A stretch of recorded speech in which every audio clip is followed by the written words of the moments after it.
डोंबिवलीमध्ये शिंदेसेना आणि भाजपची युती आता अखेर झाली असली तरी सुद्धा ती केवळ कागदावरच आहे असं दिसतंय। कारण कल्याण आणि डोंबिवलीमध्ये युती करूनही 9 प्रभागांमध्ये दोन्ही पक्षांचे उमेदवार एकमेकांसमोर उभे ठाकलेत। त्यामुळे आज अर्ज मागे घ्यायचा शेवटचा दिवस आहे।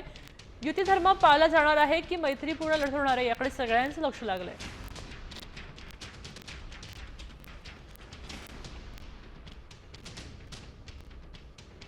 सुप्रिया भोईर शिंदेसेनेत आहेत तर स्मृती पाटील भाजपच्या आहेत पॅनल 1 ब मधली।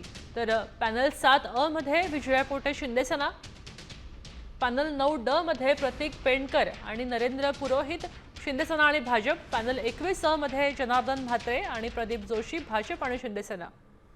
तर पॅनल 29 ब मध्ये रंजना पाटील शिंदेसेनेच्या आहेत आणि आर्या नाटेकर भाजपच्या आहेत। पॅनल 29 क मध्ये सुद्धा नितीन पाटील आणि मंदार टावरे आहेत।